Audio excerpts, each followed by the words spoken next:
I stared at my phone screen, reading the text message a third time, hoping the words would somehow rearrange themselves into something that made sense. The baby isn't yours. Don't expect child support. You can both live on the streets for all I care. My hands were shaking so badly I nearly dropped the phone into the sink. I was standing in my kitchen at 6 a.m., still in my boxers, the coffee maker gurgling behind me like it was the most normal morning in the world. But nothing was normal anymore. Everything I'd built, everything I'd believed in, was collapsing in real time, and I was reading about it through a screen.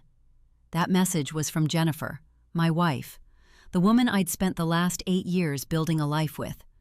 But let me back up, because 3 days ago, life was completely different. My name's Brandon. I'm 34, I work in IT project management for a mid-sized firm in the Denver suburbs, and until very recently, I thought I had my life figured out. Not perfect, no one's is, but solid, stable. The kind of life you see in those insurance commercials where the guy's grilling steaks and the kids are laughing in the background. Jennifer and I met at a friend's barbecue back in 2016. She was standing by the cooler in a sundress, reaching for a beer, and when she turned around and smiled at me, I literally forgot what I was going to say. She was beautiful in this effortless way, dark blonde hair, freckles across her nose, this laugh that made everyone around her want to keep talking just to hear it again. But it wasn't just her looks. She was real. She worked as a dental hygienist, had actual opinions about things, made fun of my terrible jokes but laughed anyway. We got married 3 years later at a small ceremony at a vineyard outside Boulder. My mom cried. Jen's parents looked happy. My best friend Marcus was my best man. We honeymooned in Mexico for a week. Nothing extravagant, just a beach town and too much time in our hotel room, which was perfect. 2 years ago, we bought our house, the place we're supposed to be raising our family in. It's a 4-bedroom colonial on Maple Street in a neighborhood called Willow Creek, the kind of suburb where people actually know their neighbors, and the HOA sends you notices if your lawn gets too tall. We got it for $485,000, which felt like we just signed our lives away to the bank. But our realtor, Karen, assured us it was a good investment. The payments were $2,800 a month, tight but manageable on our combined income. Jennifer wanted to start a family right away. I wanted to wait a year or two, let the mortgage settle in, make sure we were secure. But she was 32, had biological clock anxiety, and honestly, I loved her enough that waiting felt selfish. So in the spring of 2023, we started trying. I remember the night she told me she was pregnant. We were at dinner, some Italian place downtown, and she reached across the table, took my hand and said, "We're going to have a baby." Just like that, simple, direct, and I felt this surge of joy and terror all at once. I was going to be a father. I was going to be responsible for another human being. Our daughter, Madison, was born on December 14th last year, 8 pounds, 2 ounces. Perfect. I cut the umbilical cord with hands that wouldn't stop shaking, and when I held her for the first time, something shifted in my chest. This tiny, red, angry little creature was mine. I was responsible for her. I would die for her. The first 6 months were chaos, the good kind. Sleepless nights, endless diapers, Jen's postpartum anxiety, my own exhaustion from working full days and then coming home to help with the baby. We fought sometimes, sure, about who was more tired, about money, about whose turn it was to get up at 2 a.m. Normal couple stuff. But underneath it all, there was this sense of us against the world. We were a team. At least, that's what I thought. Looking back now, I can see the cracks. In June, Jennifer started going to the gym more. She said she wanted to get her body back after pregnancy, which made sense. She'd go 3 or 4 times a week, always in the evening after I got home from work. Sometimes she'd stay for an hour and a half, which was longer than any normal workout. I never really questioned it. She looked great, she seemed happy, and I was too exhausted to think too hard about it. Then in August, she started a new job. Better pay. She went from part-time at a dental office to full-time at a bigger practice across town. It meant longer hours and more unpredictable schedules, but we needed the money. My salary alone couldn't cover the mortgage, daycare, and all the other expenses that come with having a kid. So we made it work. I'd take Madison to daycare 3 days a week. Jen would take her the other 2, and we'd figure out the rest. That's when things started getting weird. She was always tired, more than tired, distant. She'd come home from work and go straight to her phone. She'd shower immediately, sometimes 2 showers a day. She stopped wanting to have sex. When I tried to initiate, she'd say she was too exhausted, or her body felt weird, or she just wasn't in the mood. I understood that. New job stress, adjusting to full-time work, motherhood, all of it. But I missed her. I missed us. Last month, I noticed something on the credit card statement. A charge for a hotel downtown, the Marriott Residence Inn on 16th Street, $79. It was listed under her name, dated a Tuesday evening. When I asked her about it, she froze. Just for a second, but I saw it. She said it was a work thing, some kind of team-building event. They'd gotten a room to change into nicer clothes before going out to dinner. I believed her. Or maybe I wanted to believe her because the alternative was too terrible to consider. 3 days ago, everything changed. I was working from home that Friday. We had a deadline and I was heads down at my desk from 7 a.m. through lunch. Jennifer had taken Madison to daycare and gone to work. Around 1 p.m., my mom called. "Hey, honey," she said. Her voice sounded weird, tight. "Hey, Mom, what's up?" "I'm at the house. Your spare key still works. I wanted to water the plants while Jen was out and Brandon, I think you need to come home." My stomach dropped. "What? Why? What's wrong?" "Just come home. Don't ask questions. Just come home." I got there in 15 minutes, driving like a lunatic, imagining all kinds of disasters. House fire, burglary. Madison had gotten sick at daycare and was at the hospital. But when I pulled into the driveway, everything looked normal. Mom was standing on the porch, her face pale, holding a manila folder. "What is this?" I asked. She didn't say anything. She just handed me the folder. Inside were photos, printed, physical photographs. Jennifer and a man I'd never seen before, at a hotel, in a room, in a bed. The photos were dated from the past 4 months, August, September, October. The man was tall, dark-haired, maybe 40. He looked like he spent a lot of time in the gym. My hands started shaking. My vision got blurry. "Where did you find these?" I managed. "In the bedroom closet, behind a box of winter clothes. I was looking for the humidifier because I thought Madison might be getting sick, and I accidentally knocked the box over. They fell out." I couldn't breathe. I sat down on the front porch step and just sat there. My mom sat next to me. She didn't say anything, which was somehow worse than if she'd tried to comfort me. That's when my phone buzzed. A text from Jennifer. "Can you pick up Madison from daycare today? I have to stay late at work." I didn't respond. I couldn't. I just sat on the porch with my mom in those photographs and tried to figure out how my life had exploded without me noticing the bomb. I spent the entire weekend in a fog. Didn't pick up Madison from daycare, called my mom to do it instead. Didn't go to work Monday. I just sat in the basement with those photographs spread out on the workbench, staring at them until the images burned themselves into my brain. Jennifer and this man, over and over, August through October. By Monday night, I'd done something I'm not proud of. I hired a private investigator. His name was Tom Berkshire, ex-cop, charged me $2,000 up front. He took the photos, looked at them with the kind of expression you get after 20 years watching people's lives implode, and told me he'd have answers within a week. I didn't tell Jennifer I knew. I went back to work. I pretended everything was normal. When she came home Tuesday night and asked why I'd been distant, I said work was stressful. She seemed relieved, actually, like she'd been worried I'd noticed something. That almost broke me right there. Wednesday, Tom called. He had a name, Michael Chen. 42 years old, divorced, owned a personal training gym downtown. He and Jennifer had met at the new dental practice where she worked. He'd come in for a cleaning back in August. They'd been seeing each other since then. "They're careful," Tom said over the phone, "but not careful enough. I've got documentation of 14 hotel visits, always different chains, always in the afternoons or evenings. He pays cash most of the time, but he slipped up twice and used a credit card. I've got dates, times, and a few more photos if you need them." I asked him the question I'd been dreading. Can you determine paternity from the dates? Tom was quiet for a moment. Madison was born December 14th? Yes. Jennifer got pregnant in March of last year, correct? That means conception was mid-March. Yeah. Then yeah, I can tell you. Michael Chen and Jennifer started their affair in August. 9 months after conception. The baby's yours, Brandon. Biologically, she's definitely yours.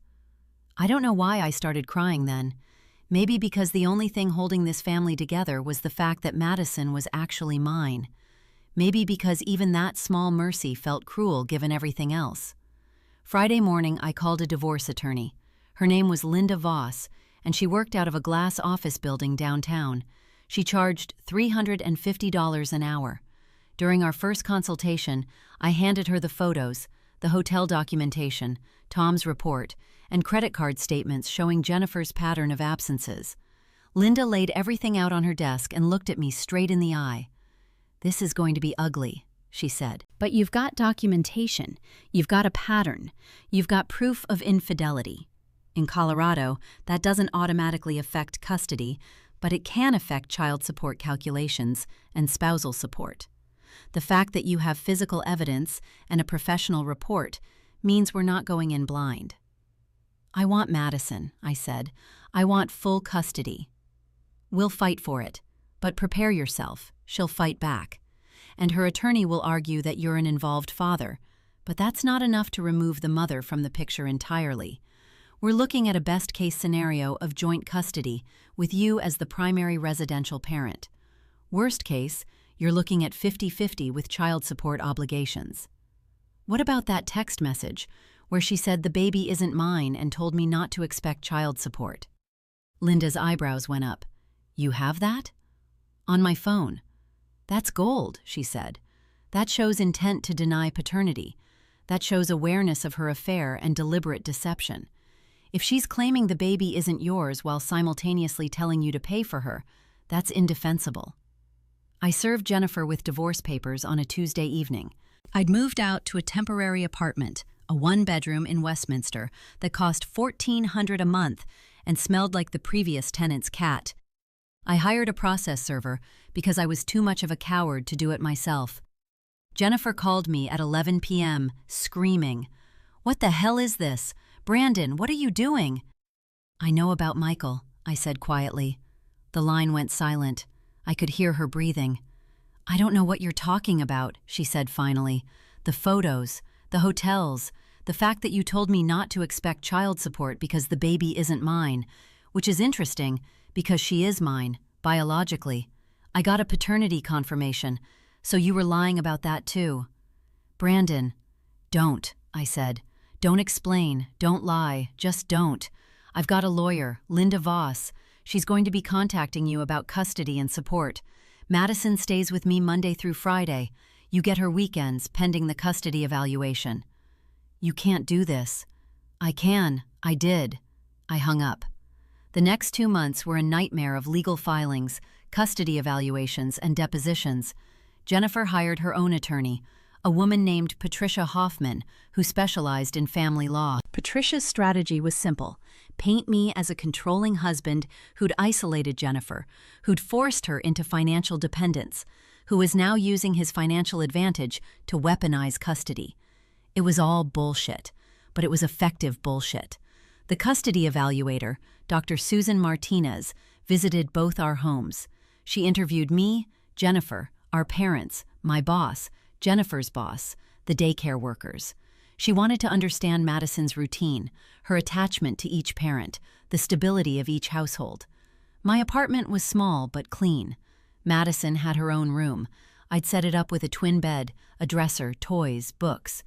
I showed Dr. Martinez the calendar on my wall where I tracked Madison's schedule, her meal preferences, her developmental milestones. I showed her photos of us together, me pushing her on the swings, reading to her before bed, baking cookies in the kitchen. Jennifer's house, our house technically, had Madison's original room, all her toys, her familiar environment. But Jennifer was still working full-time at the dental office. She had a nanny coming in 3 days a week to watch Madison while she worked. When Dr. Martinez asked about Madison's bedtime routine, Jennifer hesitated. She didn't know what time Madison went to bed. She said it depended on when the nanny left. That was the moment I knew I was going to win. The deposition happened in Linda's conference room. It was March now, 4 months after I'd found those photos. Jennifer sat across from me with Patricia beside her. Linda had me walk through everything. When I met Jennifer, our relationship timeline, when we started trying for a baby, when Madison was born, the timeline of Jennifer's affair, the text message about child support. Then Linda showed Jennifer the photos. I watched her face go pale. She started crying, but not the kind of crying that comes from genuine remorse. This was the crying of someone who'd been caught and knew there was no way out. "These were obtained legally," Linda said calmly, "through a licensed investigator. We have hotel records, credit card documentation, and witness testimony. We also have your own text message to Mr. Chen dated October 15th, which reads, 'Tell Brandon the baby isn't mine. I'm done with this charade.' That was obtained from Mr. Chen's phone during our investigation." Jennifer's face went even whiter.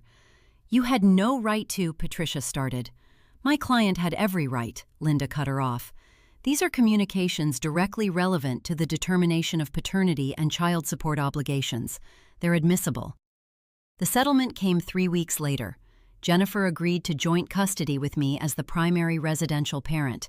Madison would be with me Monday through Friday, with Jennifer on weekends and 2 weeks in the summer. Jennifer would pay $350 a month in child support, not because the law required it, but because she wanted to avoid the alternative of having the full custody battle play out in front of a judge. She also had to pay my attorney's fees, $14,000. But the real victory came when the custody order was finalized, and the judge, Judge Harold Morrison, a man in his 60s with kind eyes and the air of someone who'd seen every version of human betrayal, looked at Jennifer and said, "Ms. Thompson, I want to be clear. The child is not a pawn. She is not a bargaining chip.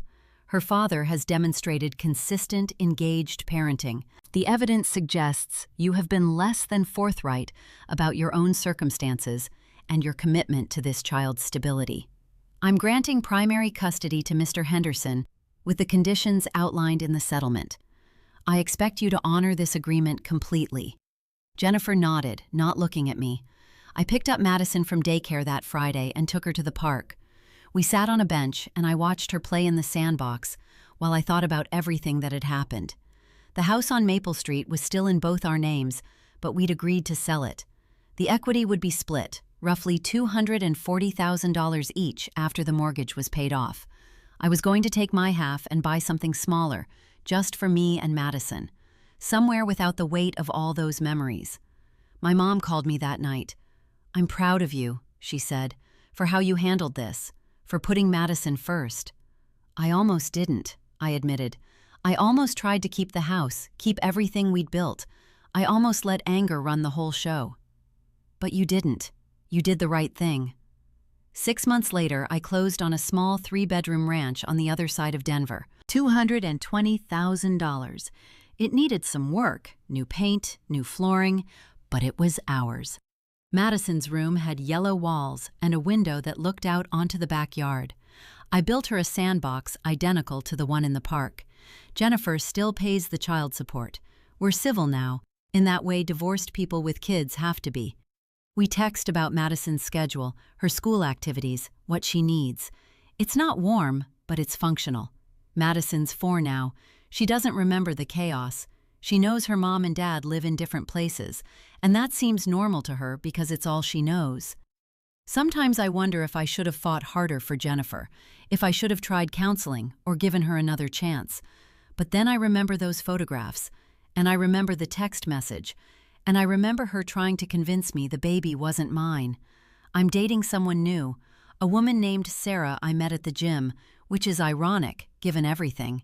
She's kind to Madison without trying too hard. She doesn't ask about Jennifer except when I bring it up. Madison likes her, which is the only thing that matters. Last month, Madison started kindergarten. I took the morning off work to walk her to class.